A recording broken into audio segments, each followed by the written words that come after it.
Yarını tam yapayım da bir saniyenizi rica ediyorum. Evet.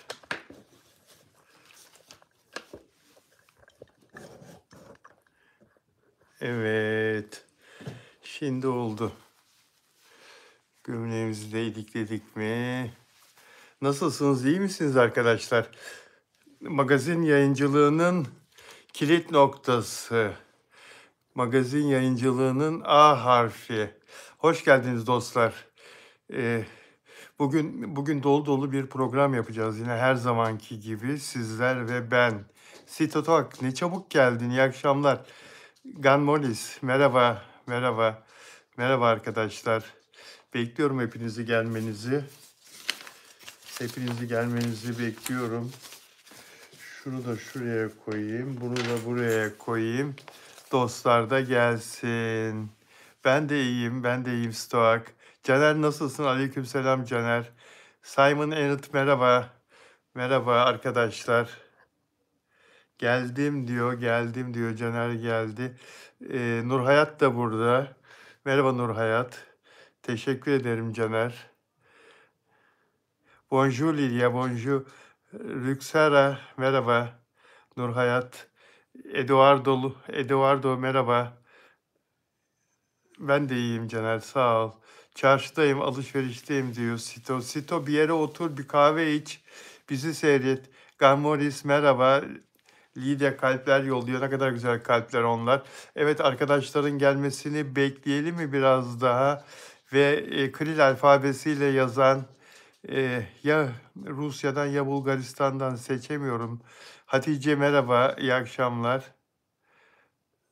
Merhaba dostlar. Evet, dolu dolu magazin dedik. Dolu dolu magazine başlayalım. Başlayalım arkadaşlar. Mert Ramazan Demir nasıl tuzağa düşürüldü?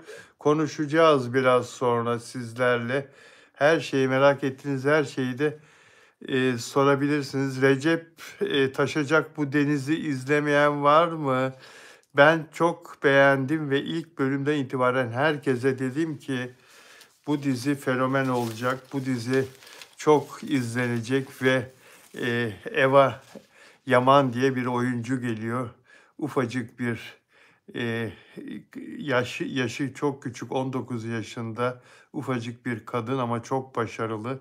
Bu diziyi mutlaka izleyin diye tavsiye ettim ve taştı deniz patladı. Evet Muammer de bana selam verdi. Peki arkadaşlar. Farah Zeynep Abdullah'la Gökhan Özoğuz şarkıcı, oyuncu Farah Zeynep Abdullah'la Gökhan Özoğuz biliyorsunuz yaklaşık bir yıl önce bir ilişkiye başlamışlardı. Hatta Gökhan Özoğuz'un 16 yıllık evliliğini Farah nedeniyle bitirdiği söylenmişti. Ve Farah'la Gökhan da Gökhan boşandıktan sonra Londra'ya yerleşmişlerdi. Orada bir ev kiralayıp orada yaşamaya başlamışlardı. İlişkilerini hep inkar ediyorlardı. Beraber olduklarını, sevgili olduklarını. Ancak Londra'da onları bir Türk turist görüntülemeyi başardı. Sonra yine inkara devam ettiler fakat artık yazın İstanbul'da da görülmeye başlayınca kaçamaz oldular kameralardan ve sonra da e, kaçmaktan vazgeçtiler. Farah Zeynep Abdullah'la Gökhan Özoğuz. Şimdi onlardan yeni haber ayrıldılar. İlişkiyi bitirdiler ve birbirlerini takipten çıktılar. Bu tip olaylarda, böyle ayrılıklarda şu yaşanır. Bir süre sonra barıştıklarını duyarız.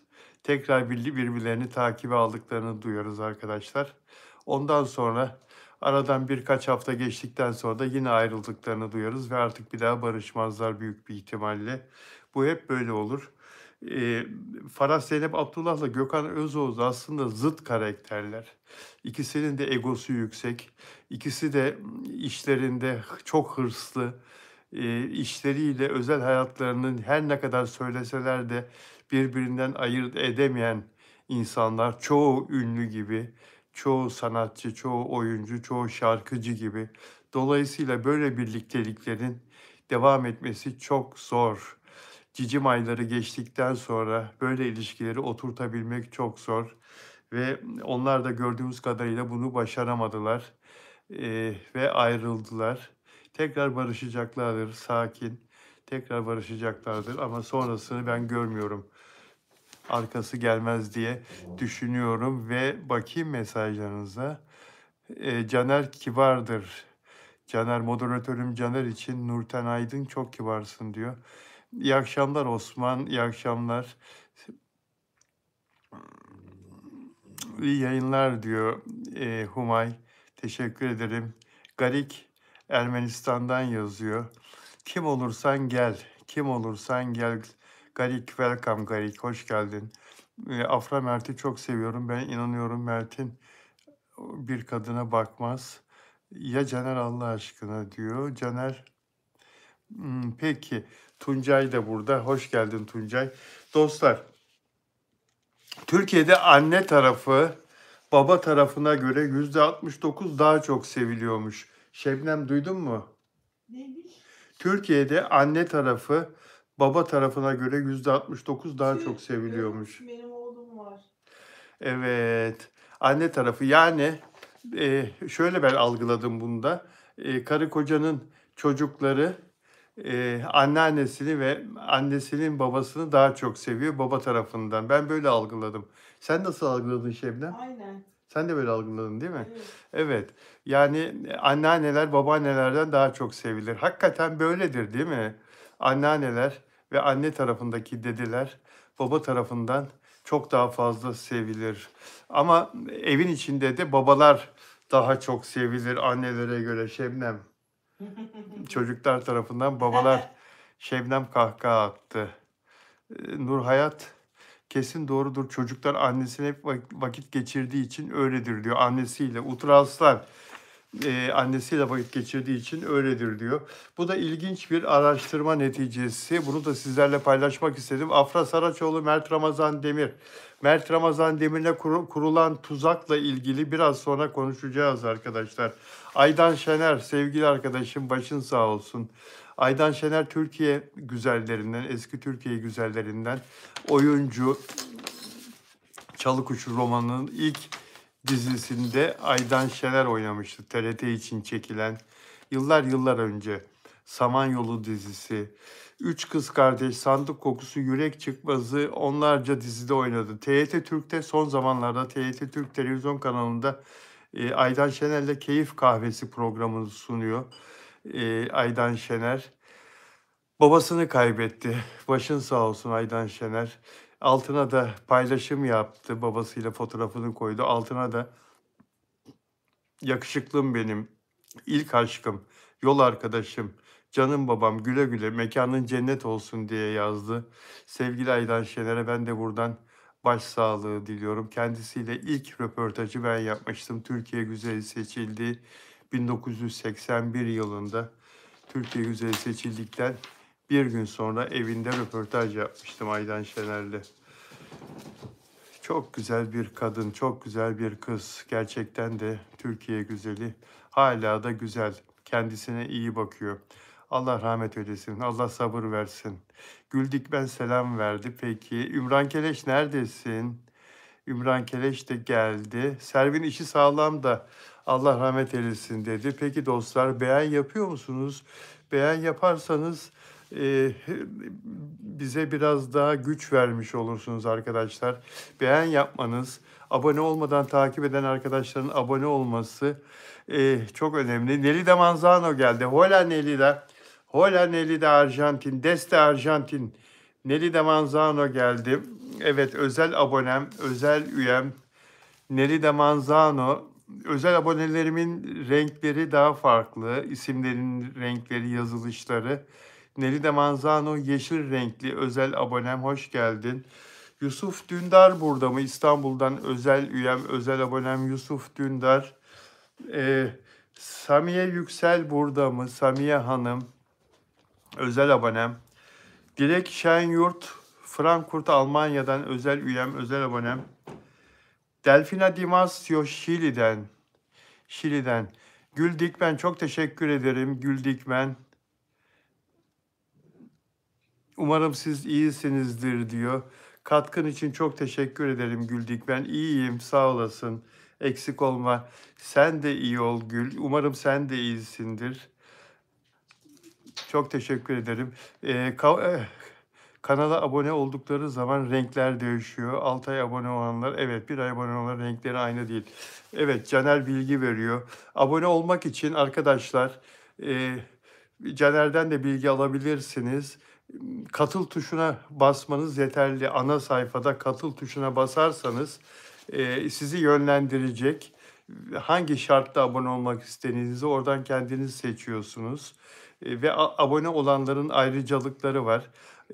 Rozet sahibi oluyorsunuz. Renkli rozetiniz oluyor. İsminiz renkli yazılıyor. Sizlerle özel iletişim kuruyorum. Sizlerin soru önceliği, yorum önceliği, diğer platformlarda, diğer uygulamalarda da sizleri takip ediyorum. Çeşitli avantajları var.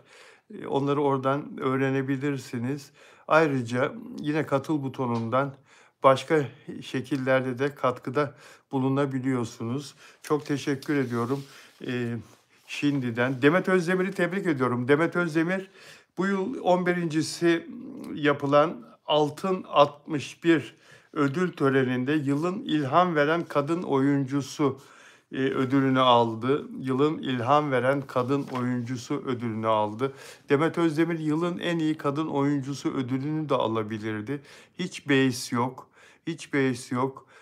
Afra Saraçoğlu'nun dizileri başlayana kadar hak eden kimse o alsın, ama Afra Saraçoğlu'nun dizisi başladığı zaman bir dizisini seyredelim, ondan sonra ödüller planlansın. Kadın oyuncuların ödülleri ondan sonra planlansın derim. Ben Sinem Ünsal'ı da çok takdir ediyorum ve hatta Sinem Ünsal'ın ödüllerden payının verilmesi fikri de ilk bendendi. 2025'te Sinem Ünsal'ın ödül alabilecek kadar öne çıktığını, Uzakşehir dizisinin tutmasında çok büyük katkısı olduğunu partneriyle birlikte, Ozan Akbaba ile birlikte söylemiştim ve artık bilinen isimlere değil, Sinem Ünsal'a da ödül verilsin demiştim. Demet Özdemir bilinen isimlerden biri ama hak ediyor Demet Özdemir. Her ne kadar bu son oynadığı diziyi konu olarak takdir etmediysem de ben bu silahlardan nefret ediyorum arkadaşlar. Şiddetten nefret ediyorum arkadaşlar. Silah, kavga, dövüş, bunlar toplumu özendiriyor. Trafikte herkes Çağatay Ulusoy zannediyor kendisini. Çağatay Ulusoy'un oynadığı karakter zannediyor kendisini. Bir zamanlar Kurtlar Vadisi'nin Necati, neydi soyadı? Başrol Necati Polat mıydı? Neydi? Polat Alemdar. Polat Alemdar'ı vardı. Herkes kendisini Polat Alemdar zannediyordu sokakta. Herkes kabadayı. Herkesin silahı var. Herkes bomba atıyor, anasını keseyim. Yani bu diziler toplumu mahvediyor. Şiddet anlamında toplumu şiddete özendiriyor, silahlanmaya özendiriyor. Dizilerin şiddet içeren dizilerden inanın nefret ediyorum. Dolayısıyla Demet Özdemir'in de oyunculuğunu beğenmekle birlikte dizisini izlemiyorum. İzlemiyorum. Birkaç bölüm izledim. İşim bu olduğu için anladım, dizinin ne olduğunu anladım. Artık izlemiyorum. Çok birisi bir şey söylerse, ya şu Demet Özdemir'in oynadığı dizinin şu sahnesi çok değişik, bir bak filan derse, bakıyorum sadece o sahneye, önüne arkasına bakıyorum, geçiyorum. Her neyse, bu kadar yeter. Taşacak Bu Deniz dizisini de lütfen o tabancalar, tüfekler azaltın kardeşim. Tamam, Karadeniz'de bazı şeyler olabiliyor. Halk seviyor tabancayı, tüfeği, ama her dakikada tabanca elinde gezmiyor ki Karadeniz'de de insanlar ya. Orada da azaltın bu şiddeti lütfen. Brigitte Bardot. Brigitte Bardot'u tanıyan var mı içinizde? Brigitte Bardot kim, bilen var mı? Brigitte Bardot'u bilen var mı? Ünlü Fransız aktrist.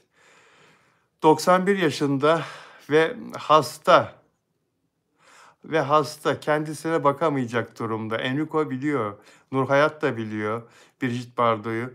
Özel bir klinikte tedavi altına alınmış. Allah sağlık versin. Brigitte Bardot, Fransız sinemasının değil sadece, dünya sinemasının da efsanevi oyuncularından biriydi. Kadınların sanat dünyasındaki baş temsilcisiydi. Hayvanseverlerin baş temsilcisiydi. Dünya üzerinde kedi köpeklere sahiplenme, kedi köpekleri sevme, evlere kedi köpek alıp onlara bakma. Bugün artık her evde bir kedi köpek varsa, bizim ailemizden biri oldularsa, bu hareketi, bu sevgiyi dünyaya yayan önemli bir kişidir Brigitte Bardot. Çok büyük bir hayvanseverdir. 50'li yıllardan itibaren hayvanlar için kendisini paralayan bir kadındır. Hayvanseverlerin kraliçesidir arkadaşlar. Sırf bu özelliğiyle bile, bırakın dünyanın en iyi kadın oyuncularından, en güzel kadınlarından biri olmasını, hayvanlara yaptığı iyiliklerden dolayı bile isminin sürekli zirvede olması gereken bir kadındır Brigitte Bardot.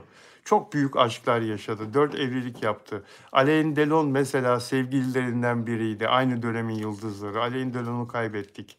Biliyorsunuz, ünlü Fransız aktris. Kadın bağımsızlığının, hayvan haklarının, kadınların cinsel özgürlüğünün sembolüdür Brigitte Bardot. Ve hasta şu anda. Hasta. Gördüğünüz yerde destekleyin. Kendisine geçmiş olsun dileyin, olur mu? Sosyal medyada. Mesela onun hashtaglerine katılın Brigitte Bardot'un. Çok mutlu olur. Ona mesajlar yollayın. Kendisini tanıdığını, filmlerini bulun, izleyin. Her yerde var filmleri. 1950, 60, 70'li yılların sinema starı. 80'li yıllarda da yine film çevirdi. Birçok önemli yönetmenle çalıştı. Bikini'yi bakın söylediğimi iyi dinleyin. 50'li yıllarda Cannes Film Festivali yapılırken, Cannes Film Festivali için gittiğinde plajda, Cannes Festival Sarayı'yla plaj yan yanadır zaten. Ben de çok gittiğim için çok iyi biliyorum. Plajda gazetecilere bikini giyerek poz verdi ve bikiniyi dünyada popüler eden kadındır. Yani Brigitte Bardot. Ondan evvel hep mayo giyerdi kadınlar. 1964 yılında Brezilyalı sevgilisiyle Brezilya'nın Buzios, Portekizce okunuşu belki başka olabilir, başkadır. Ben Türkçe okunuşunu yazıldığı gibi söylüyorum. Ziyaret etti. Buzios şehrini gezdi ve çok sevdi. Buzioslar da onu çok sevdi. Brezilya basını Brigitte Bardot geldi diye bu şehre akın ettiler ve onun fotoğraflarını çektiler, haberlerini yaptılar. Dünya medyasında hemen yayınlandı. Fransa'da, Amerika'da, Brigitte Bardot Brezilya'da bir şehirde sevgilisiyle aşk yaşıyorlar. Brezilya'da aşk başkadır filan diye. Ve ne oldu biliyor musunuz? O hiç bilinmeyen küçücük Buzios şehri dünyaca meşhur oldu. Turist akınına uğradı senelerce ve Buzioslar Brigitte Bardot'un heykelini diktiler şehrin meydanına, şehrin göbeğine. O heykeli Google'da bulabilirsiniz. O kadar etkisi oldu. Ve Brigitte Bardot ile ilgili bir şey daha söylemek istiyorum. Şimdi bu anlattıklarım aslında hocalar gazetecilik derslerinde öğrencilerine de anlatabilirler. Ben 5 yıl İstanbul Üniversitesi'nde gazetecilik yüksekokulu'nda, iletişim fakültesinde magazin gazeteciliği dersi verdim. Suat Hoca dekan iken 95-2000 yılları arasında. Hep böyle şeyleri anlatırdım ben. Gerçek hayattan bilgiler verirsen çocukların aklına, öğrencilerin aklına daha kolay kalır. Bakın Brigitte Bardot, Zeki Müren Bodrum'u meşhur etti ya, Bodrum'a yerleşti ve Bodrum'u meşhur eden Zeki Müren'dir ya. Brigitte Bardot da 1956 yılında bir film çeker ve Tanrı Kadını yarattı. Müthiş bir film. Öyle büyük bir sükse yaptı ki hala o filmden bahsedilir. Ve bu filmi Saint-Tropez'de çekti. Saint-Tropez diye Akdeniz kenarında Fransa'da bir balıkçı köyünde çekti. Saint-Tropez köyü. O kadar güzel gösterildi ki filmde Saint-Tropez. O kadar da güzel bir yerdi ki insanlar şaşırdılar. Fransızlar bile, ya bizim böyle bir köyümüz mü varmış deniz kenarında, böyle muhteşem. Güneşin harika doğduğu, güneşin harika battığı, sahiller müthiş. Doğal plajlar müthiş. İnsanlar akın ettiler. Yolu bile yoktu Saint-Tropez'in, biliyor musunuz? Böyle uçurumların kenarından falan tek araba gidiyor. Karşıdan gelen araba geldiği zaman arabanın biri sağa zar zor kaçıyor ki ona yol versin. Böyle sağa çekip duruyor. Böyle bir durumdaydı o zaman. Ve o Saint-Tropez tıpkı Bodrum gibi şu anda Fransa'nın en güzel sahil kasabalarından biri ve dünyanın turistini çekiyor. Dünyanın en zenginleri yatlarıyla Saint-Tropez'e giderler her sene. Orada eğlenceler, orada kutlamalar. Acun Ilıcalı da Saint-Tropez'de evlendi, değil mi? Yok, evet, Saint-Tropez'de evlendi en son. En küçük kızının annesiyle, yanlış hatırlamıyorsam. Dünya jet setinin, sosyetenin merkezidir bugün Saint-Tropez. Brigitte Bardot oraya yerleşti. Bu Ve Tanrı Kadını Yarattı filminden sonra. Ve orayı meşhur etti. Orada muhteşem bir evi vardır hala. Hayvanlarıyla birlikte yaşadığı. Saint-Tropez'e ben de çok fazla gittim Brigitte Bardot sayesinde. O meşhur ettikten sonra çok merak ettim. Çok fazla gittim ben de. Evet. Hayatımız Serenay Sarıkaya oynasın diyen ne kadar çok kişi var ya ünlüler arasında. Serenay, ileride bana bir şey olursa, vakit gelirse ben de çekip gidersem bu dünyada.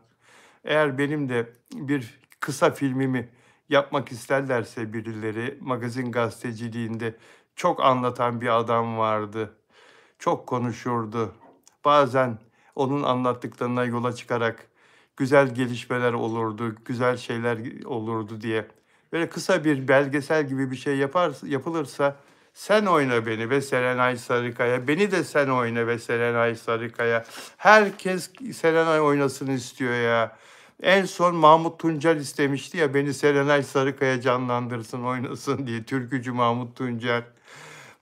Şimdi Farah Zeynep Abdullah, benim ileride filmim yapılırsa Serenay Sarıkaya oynasın demiş.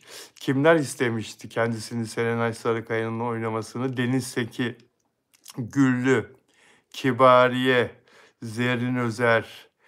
Hepsi benim hayatımı Serenay Sarıkaya oynasın diyor. Peki dostlar, şuraya aldığım bir şey vardı. Ona bir bakmam lazım hemen. Evet. Bir saniye. Şimdi bu bir böcek ailesi, Allah rahmet eylesin. 4 fert İstanbul'da vefat ettiler ya, böcek ailesi. Bir ailenin 4 ferdi, 2 evlat, anne ve baba. Ölümleri neden olduğu belli değildi. Zehirlendiler mi? Yedikleri yemeklerden mi zehirlendiler? Ortaköy'de, restoranlarda. Yoksa kaldıkları oteldeki en son şüphe oydu. Böcek ilaçlamasından mı zehirlendiler şeklinde. Böcek ilaçlaması arkadaşlar. Böcek ilaçlamasından zehirlendikleri kesinleşti. Fatih'te kaldıkları otelde rahatsızlanarak kaldırdıkları hastanede yaşamını yitiren ailenin otopsi raporu savcılığa sunuldu. Buna göre ailenin kanında, mide içeriğinde ve tükettikleri ürünlerde zehir bulunamadı, zehir yok. Yani Ortaköy'de bütün restoranlar hepsi masum arkadaşlar. Orada yedikleri yemeklerden zehirlenmemişler. Lütfen Sayın Savcım, içeride yatan, hapse attırdığınız o restoran sahiplerini serbest bırakın lütfen. Lütfen, yeter insanların çektikleri, mide içeriğinde tükettikleri ürünlerde zehir bulunmadığı açıklandı. Ben de o günlerde demiştim ki ya Ortaköy'de İstanbul'un önemli turistik merkezlerinden birisi Ortaköy. Herkes İstanbul'a gelen, yurt dışından gelen, Türkiye'den gelen yerli turistler, yabancı turistler Ortaköy'de bir uğruyorlar. Boğaz Köprüsü'nün hemen altında çok güzel bir deniz manzarası, boğaz manzarası. Oradaki restoranlarda karınlarını doyuruyorlar. Orada her gün binlerce insan yemek yiyor. Zehirlenseler binlerce insan zehirlenirdi. Sadece bu aile mi zehirlenirdi demiştim zaten. Ve yemekten zehirlenmediklerini o gün bu gerekçeye dayanarak zaten söylemiştim. Yiyecek ve içeceklerde zehir yok. Ailenin hiçbir üyesinin kanında ve mide içeriğinde karaciğer, böbrek, bağırsak, akciğer gibi organlarda gıdadan dolayı bir zehire rastlanmadı. Numunelerde de ailenin tükettiği yiyecek ve içeceklerden alınan numunelerden de zehire rastlanmadı. Baba Servet Böcek, anne Çiğdem Böcek'te görülen belirtilerin fosfin zehirlenmesi bulgusu olduğu açıklandı. Çocuklar Kadir ve Masal Böcek'te görülen belirtilerin ise zehirlenmesinin birinci göstergesi. Onların da fosfin zehirlenmesi. Yani fosfin zehirlenmesi ne? Fosfin gazı neden oluyor? Onu söyleyeyim. Fosfin gazı alüminyum fosfit maddesinin gaz hale geçmesiyle oluşuyor. Alüminyum fosfit de bu otelin bunların yaşadığı odanın altındaki odasını ilaçlayan şirketin kullandığı gaz, kullandığı böcek ilacı, alüminyum fosfit. Alüminyum fosfit maddesinin gaz hale geçmesiyle de fosfin gazı oluşuyor ve bunların kanında fosfin gazı bulunuyor arkadaşlar. İlaçlamada bu kimyasalın kullanımına dair bulgular elde edilmişti ve rahmetlilerin yapılan otopsi incelemesinde de alüminyum fosfit maddesinin gaz hali, fosfin gazı bulundu. Gördünüz değil mi? Yani ruhsatsız bir firma, bilinçsiz bir ilaçlamak, kaçak bir firma, işini bilmeyen insanlar, cahil insanlar, otel sahibi de cahil. Cahil olmasa zaten böyle bir firmayı çağırıp, firma da yani firma demeye de bin şahit ister. Böyle insanları çağırıp otelini ilaçlatır mı? Zaten otelde insanlar kalırken, müşteri kalırken odalar ilaçlanır mı? Böyle bir cahillik var mı? Kaç sene ceza hak ediyorlarsa o kadar yatsınlar. Daha fazlasını da yatsınlar. Bir aileyi yok ettiler. 4 kişiyi öldürdüler. Otel sahibi de yatsın. İlaçlayanlar da yatsın. Bütün suça iştirak eden herkes yatsın. Yalnız o restoran sahiplerini serbest bırakın.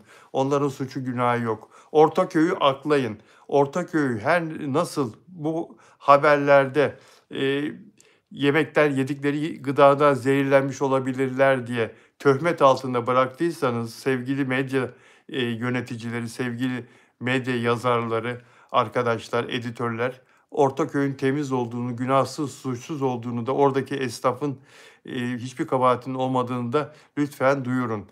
Evet, mesajlarınıza bakmak istiyorum.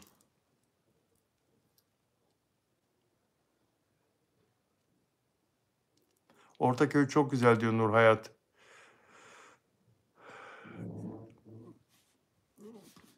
Evet arkadaşlar, hemen şuraya bakıyorum ve diğer habere geçeceğim.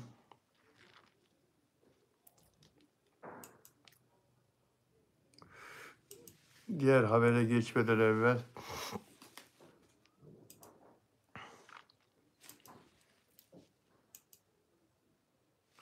evet. Demet Akalın Sefo'yla güzel bir düet yapmıştı ve yaza damgasını vurdu. Değil mi? O şarkı Demet Akalın'la Sefo'nun şarkısı çok büyük ilgi gördü. Hola desde Arjantina, hola desde Arjantina, Patricia, welcome Patricia, desde Arjantina. Hola, hola Patricia, Hatice Aşkın, Gülsen, Meral Bildik, Selda Özbey, Ramazan Özkılıç. Evet, Demet Akalın şimdi de rapçilerden devam ediyor Demet Akalın. Çok akıllı kadındır Demet Akalın. Baktı Sefo'yla çok güzel iş yaptı. Büyük rekorlar kırdı o birlikte yaptıkları şarkı. Şimdi de Hav Hav şarkısını yapan LV Bel C5 ile yeni bir şarkı yaptı. Demet Akalın düet söylediler. Beni Unutma şarkılarının adı ve bugün yarın çıkıyor arkadaşlar. Beni Unutma. Dinledim şarkıyı güzel, beğendim. Demet Akalın işini bilir. Hav Hav şarkısını yapan LV Bel C5 ile Demet Akalın'ın yeni şarkısını dinlemenizi tavsiye ediyorum. Tutmaz diyor. Ümran Keleş bu şarkı tutmaz diyor.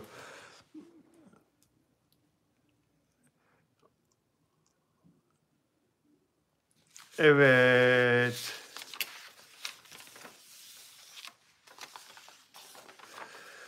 Evet dostlarım. Yılbaşı gecesi O Ses Türkiye özelde kim var, kimler var? Merak ediyor musunuz? Merak ediyor musunuz?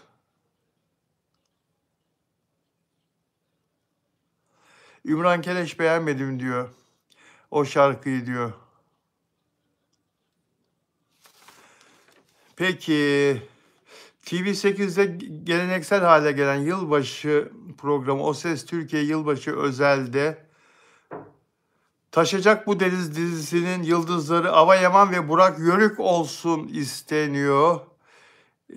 Yarışmanın yapım ekibi, O Ses Türkiye programının yapım ekibi e, Eleni ve Oruç karakterlerinin oyuncularını davet etti program için ve yapımcıyla TRT'den, TRT1'den de izin istedi, müsaade istedi. Görüşmeler devam ediyor arkadaşlar.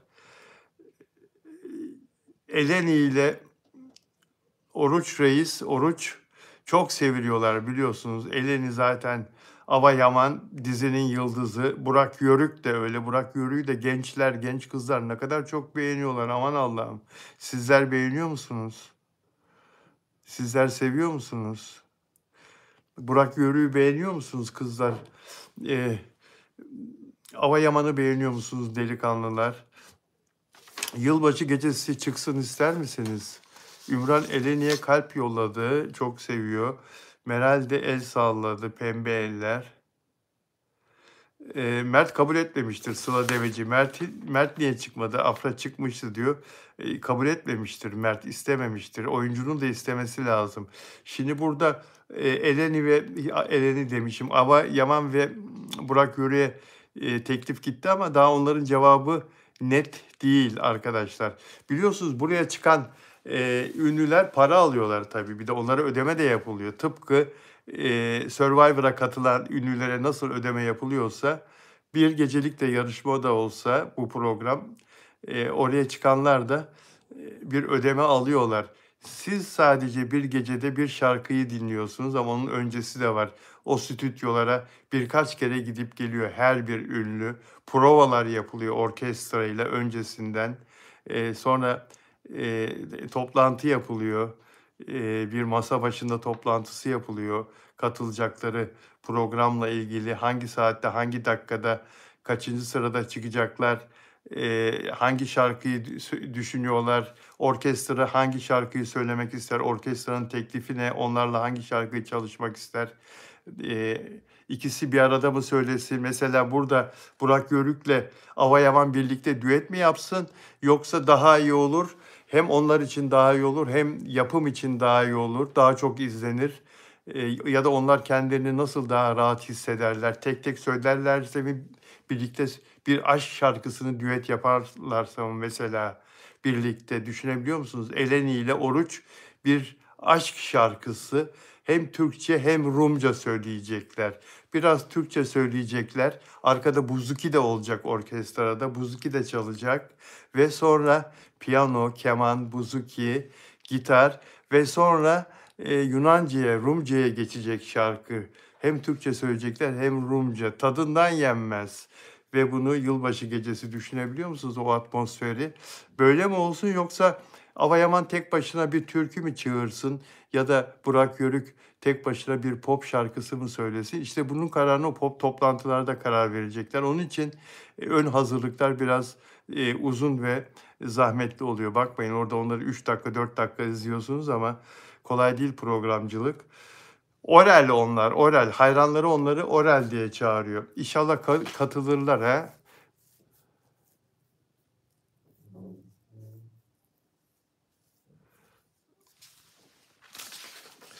Mert'i kimse ikna edemiyor diyor Ay Yıldız. Yok mu bir ikna edecek program? Yuh yani diyor. Bu biraz kişinin kendisiyle ilgili. Parayla filan da alakalı değil Ay Yıldız. Prensip meselesi. Mesela Mert'i hiçbir ödül töreninde de göremezsin. Hiçbir ödül törenine de gitmez. Yani ona ödül senin gel sana vereceğiz falan deseler bile gitmiyor. Gitmiyor adam değişik. Değişik bir adam.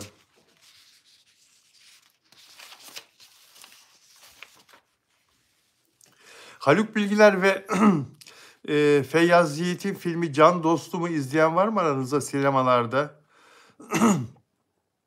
Bu bir romandı biliyorsunuz. Sonra yurt dışında filmi çekildi. Yabancı bir romandı. Sonra yurt dışında çok büyük ilgi çekti filmi. Şimdi uyarlaması çekildi. Haluk Bilginer ve Feyyaz Yiğit. Can Dostum. Sinemalarda 14 Kasım'da başladı sinemalarda gösterilmeye. 12 günde yaklaşık 1 milyon seyirci sayısına ulaştı. Bu rakam çok iyi. Son yıllarda hiçbir film böyle bu kadar çok seyredilmemişti sinemalarda.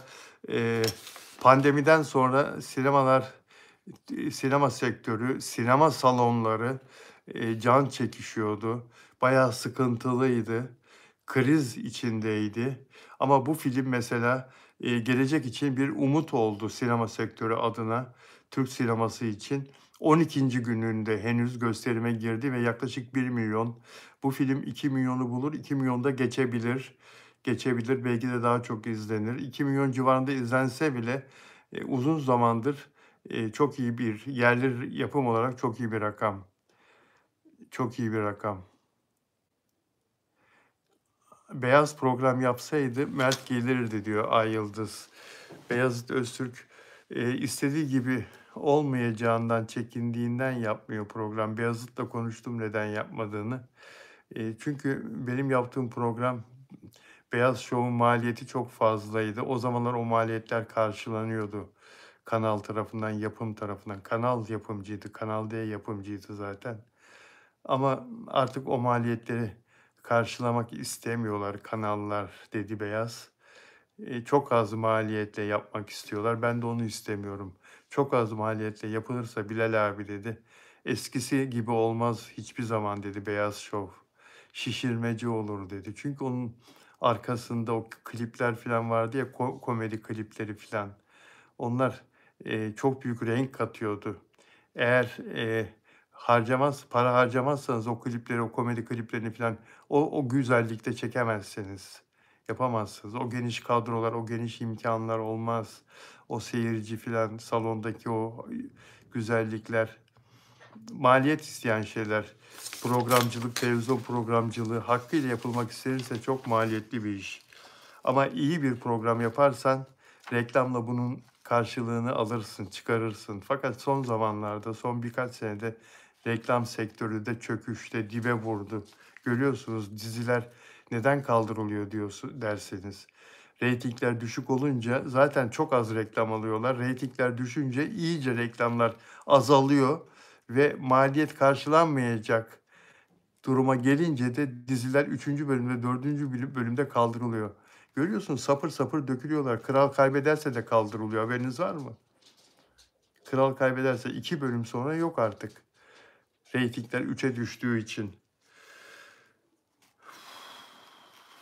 Evet, Haluk Bilginer ve Feyyaz Yiğit. Feyyaz Yiğit'i Okan Bayülgen'in Zagası'ndan hatırlar mısınız? İlk o zaman oralarda o programda komedi yapıyordu ve çok beğeniliyordu. Sonra yükseldi. Aynı zamanda müzisyen kendisi. Feyyaz Yiğit, Haluk Bilginer'le çok güzel oynamış. Gitmek lazım. Dostlar, burada mısınız? Beğen sayısı niye az? Beğenmiyorsunuz değil mi arkadaşlar? Beğen yaparsanız mutlu olurum, sevinirim dostlar. Müge Dağıstanlı, arkadaşım Müge Dağıstanlı'nın bir yazısı vardı. Onu hemen bakmak istiyorum ona. Tarkan'la ilgili güzel bir yazı yazmış. Yeni Çağ Gazetesi'nde yazıyor Müge Dağıstanlı. İyi bir gazetecisi. Müge'yi biliyorsunuz. Yıllarca Posta Gazetesi'nin magazin müdürlüğünü yaptı. İkinci sayfa Gülşen'le birlikte ikinci sayfa televizyon programını 10 seneden fazla yapan arkadaş.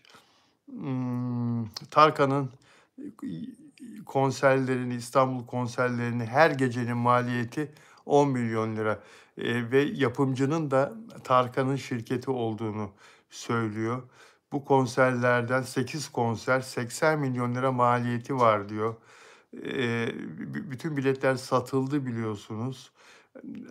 Ve o 80 milyon maliyet çıktıktan sonra kalan bütün paralar bilet satışı, bütün paralar ve sponsor gelirleri Tarkan'a kalacak arkadaşlar.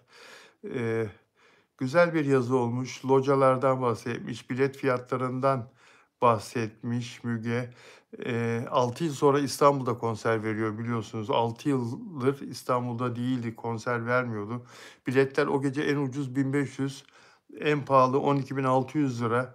Ama kara borsada bilet fiyatları 200 bin liraya kadar çıkmış arkadaşlar. Lütfen kara borsaya hiçbir zaman ilgi göstermeyin. Paranız olsa da kara borsayı canlanmasına sebep olmayın. 8 konser, orası 6.500 kişi alıyor o salon. Volkswagen Arena. 8 konser ne yapar? 6 8 48, 50 binden fazla insana, toplam 50 binden fazla insana konser vermiş olacak İstanbul'da Tarkan. Ve kara borsayı engellemek için hukuki yollara başvurmuş Tarkan. Localarında her biri 150 bin lira ile 250 bin lira arasında satılmış localar. 12 kişilik ve 16 kişilik localar. Ve ondan sonra da biliyorsunuz Tarkan Anadolu konserlerine çıkacak. İstanbul'dan sonra da İzmir'de, Ankara'da, Antalya'da, Bursa'da, Adana'da ve birkaç şehirde daha konser verecek Tarkan. Ocak ayının ikinci yarısında İstanbul'da, sonra da Anadolu'da konser verecek. Sevgili Tarkan'ı çok seviyoruz. Tarkan 30 seneyi aştı ve hep zirvede. Tarkan'ın müzik hayatı kaç sene oldu? 1992, 33 sene oldu. 1992 yılında çıkmıştı Tarkan. Kıl Oldum Abi ile. Kıl Oldum Abi şarkısını hatırlayan var mı? Türkiye'de kazancını Türkiye'de ödemek zorunda zaten Ay Yıldız. Vergisini Türkiye'de vermek zorunda. Onu kaçıramazsın. Evet. Şimdi Mert Ramazan Demir'e tuzak kurulduğunu dün söylemiştik. Dün İpek Canbulat'la, ünlü astrolog İpek Canbulat'la yayın yapmıştık arkadaşlar. Ve Mert Ramazan Demir'in gittiği gece kulübünde peşinden çıkan bir kızın Mert aşkım neredesin diye gazetecilerin yanında telefonla sarıldığı, Mert'i aradığı, sonra da Mert'in arabasına doğru yürüdüğü ve Mert'in şoföründe gazlayıp gittiğini söylemiştik. O da niye gidiyorsun, niye kaçıyorsun, beni burada bıraktın, benim üzerime flaşlar patlatıyorlar dediğiniz konuşmuştuk. Ve Mert Ramazan Demir bu kadına niye baksın demiştim arkadaşlar, siz hatırlıyor musunuz? Mert'in peşinde kraliçeler, prensesler, benim bildiğim İspanyol kızlar, İtalyan kızlar var Mert'e yazan. Güzel, birbirinden güzel kızlar var. Oyuncular var birbirinden güzel, yabancı. Mert'in etrafında bir sürü genç kadın var biliyorsunuz. Hepsi birbirinden güzel. Bu kızı da gördünüz. Yani Allah günah yazmasın ama öyle çok ahım şahım bir şey değil. Yani kızı gördünüz. Mert niye bu kızla ilgi göstersin? Ve Mert yeni bir diziye başlıyor arkadaşlar. Yeni bir işe başlıyor. Afra Saraçoğlu ile bile ismi duyulmasın diye birbirlerinden ne kadar uzak duruyorlar, ne kadar birbirleriyle yan yana gelmemeye çalışıyorlar. Basın onların peşinde olduğu halde yakalayamıyor. Elin kadınıyla ve elin sıradan bir kadınıyla bir gece kulübünde Mert neden aşna fişne yapsın da çıkınca onu arabasına alsın, bir yerlere götürmek istesin? Mert deli mi? Kafasını peynir ekmekle mi yedi? Böyle bir şey mümkün değil. Bir de Mert'i herkesten kıskanan, kendisinden bile Mert'in programını yaparken kendi kafasına göre yapan, Mert'e bile danışmadan yapan, kendi istediği gibi yapan bir menajeri var. Herkesten, bütün kadınlardan kıskanan. Yani bunu da göz ardı etmemek lazım. Ve Mert'e bir tuzak kuruldu demiştim. Bana gelen en son bilgi, bu kızın Mert'i içeride de rahat bırakmadığı, ona yakın olmaya çalıştığı, nasıl almışsa, nereden almışsa Mert'in telefon numarasını bulmuş ve Mert'i rahatsız ettiği, içeride de rahatsız ettiği, çıktıktan sonra da gazetecileri görünce sevgili Mert hayatım neredesin filan diye böyle ona yakın olduğu iması. Bu kız dansçı bir kız. İsmi Gülşah. Gülşah'ın da takma ismi olduğu söyleniyor.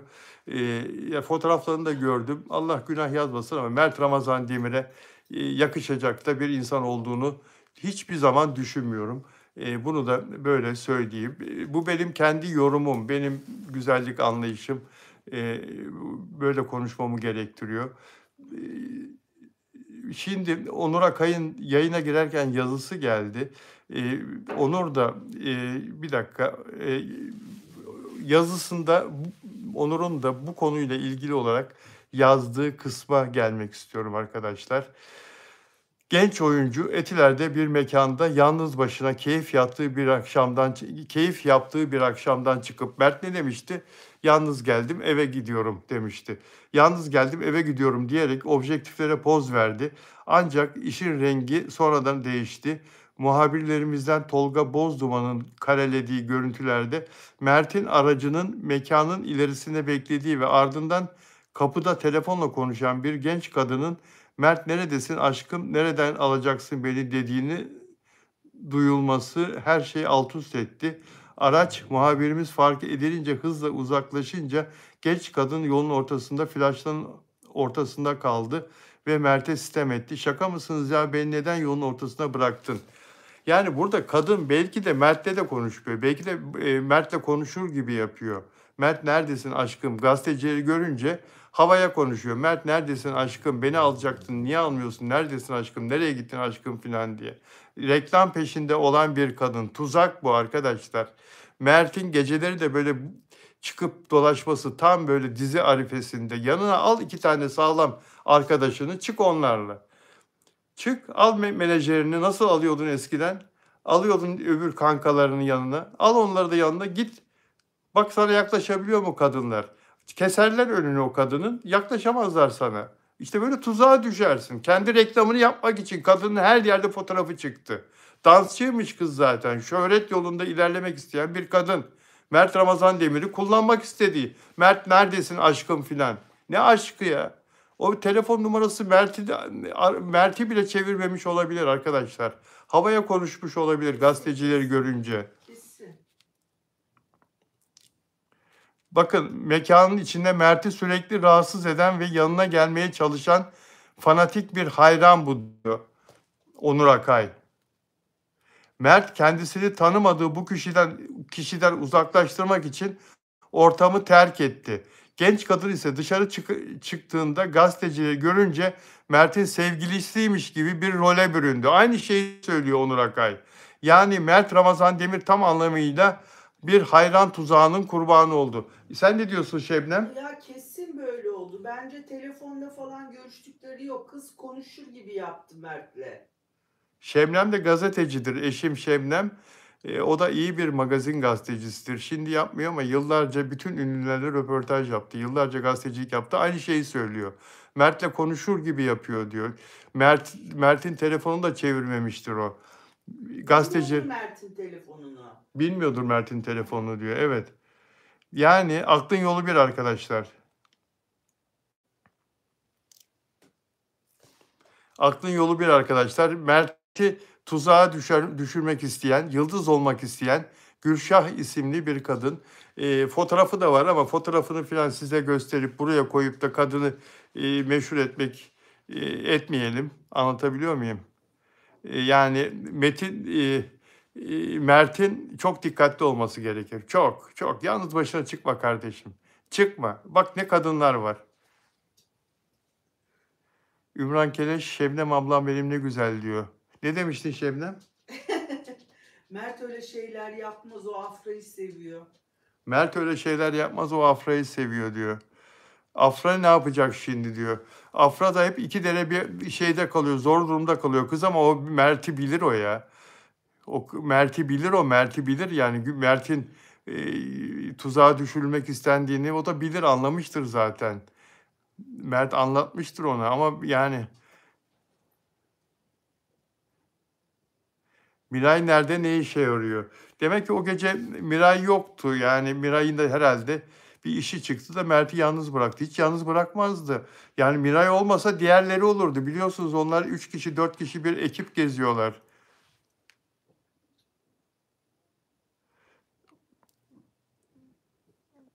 Senden başka moderatör yok. Caner Tuzcu. Burada yetkiyi veren benim yani. Benden başka da yetki veren yok.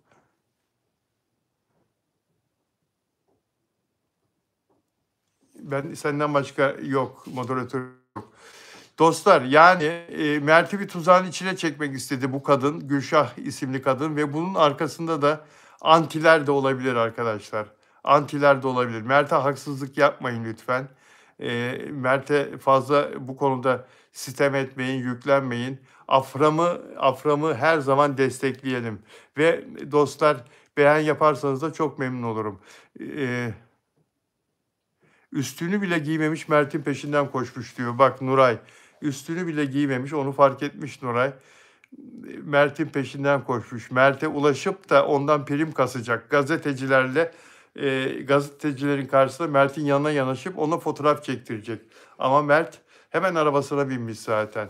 Bir de sevgili olsalar zaten yan yana bir kare resimleri olur. Bir kare resimleri yok yan yana ya. Bir videoları yok. Gazeteciler her yerde video çekiyorlar arkadaşlar. Bir video çekemediler mi? Her yerde video çekiyorlar. Afra'ya mikrofon uzattıkları zaman, Mert'e mikrofon uzattıkları zaman her yerde video çektiklerini görüyoruz.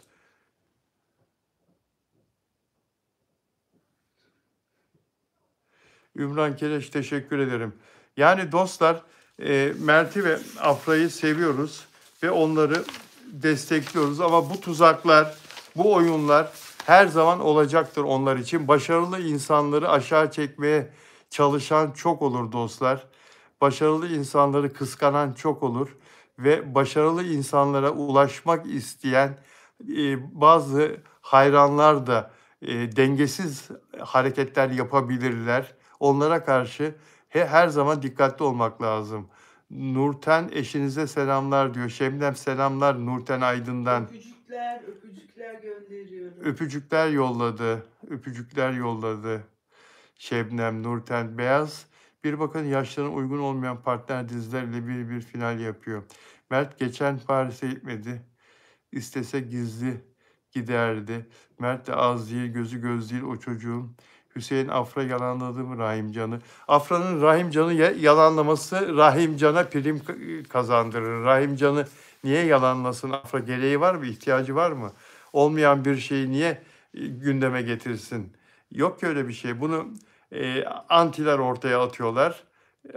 Rahimcan'ın zaten sevgilisi var. Rahimcan'ın sevgilisine karşı başı dik. Sevgilisi Rahimcan'ın ne olduğunu biliyor. Rahimcan kendini biliyor. Bunu antiler öne sürüyorlar, iddia ediyorlar. Niye bu oyuna gelsin ki? Zaten istedikleri bu. Bak yalanladı. Demek ki bir gerçek payı var. Her gerçekte, her yalanda bir gerçek payı vardır. Bilmem ne filan diye Afra'nın üzerine gidecekler sonra. Afra olgun bir insan. Afra bu konularda Mert'ten daha olgun. Mert nedense biraz saf tarafı var Mert'in. Mert çok iyi bir çocuk. Çok iyi bir çocuk. Çok temiz kalpli. Temiz kalpli olduğu için zaten böyle yakasını böyle ne olduğu belli olmayan ortamlarda maalesef yakasını bazı kadınlara kaptırıyor. İyi niyetinin kurbanı oluyor Mert. Saf ya. Saf. İstese her gün biriyle takılır. Bak Stoak diyor. İstese her gün biriyle takılır. Biriyle değil 2 kişiyle de takılır. 2 kişiyle de takılır her gün istese. Birini sabah idare eder, birini öğleden sonra idare eder, birini akşam idare eder. İstese yapar yani. Gel dese hangisi Mert'le çıkma davetine gelmeyecek ki? Kulağını çekmek lazım diyor Nurten. Babası kulağını çeksin Mert'in. Babası ne kadar babacan bir insan değil mi arkadaşlar? Mert'in babası. Ailesi çok temiz bir aile, çok iyi bir aile. Bak Ay Yıldız diyor ki Mert oraya Ali ve Yasir olmadan yokken gider miydi? Gitmesin ya. Ali Yasir'le madem her yere gidiyor oraya da onlarla gitsin. Gel dese hepsi gelirdi yani.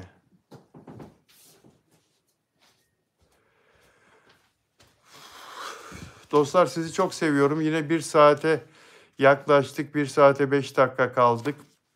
5 dakika kaldı. Türkiye'de her gün magazin sadece benim yayınlarım. Türkiye'de haftada 7 gün Bir Saat Magazin, Dolu Dolu Magazin. Sadece çok sevdiğimiz, çok beğendiğimiz dizileri, oyuncuları konuşmuyoruz. Her şeyi, ilgi çeken, ilginç olan her şeyi konuşuyoruz. Dolayısıyla sizlerin yorumları da benim için çok değerli. Sizlerin eleştirileri de benim için çok değerli. Sizlerin yönlendirmeleri de benim için çok değerli. Konuşmak istediğimiz konuları sizlerden de öneri olarak beklerim. Her zaman beklerim. DM'den de yazabilirsiniz. DM'den bana en çok Çiğdem yazıyor. Stoak sen de yazıyorsun değil mi? Başka yazan arkadaşlar da var. Sizlerden mail alınca, mesaj alınca çok mutlu oluyorum. Sizlerin de Serpil teşekkür ederim. En iyi magazin programı diyor. Hatice siz de benim için çok değerlisiniz diyor. Teşekkür ederim. En doğru adresin diyor Meral. Çok teşekkür ederim. Sizlerin de katkıda bulunması beni mutlu ediyor arkadaşlar. Caner abi sana ve yengeme bol selam olsun. İyi geceler diyor. Peki hepinize iyi geceler arkadaşlar. İyi akşamlar. Türkiye'den ve yurt dışından izleyen tüm dostlara çok selamlar. Hepinizi seviyorum. İyi ki varsınız. Görüşmek üzere.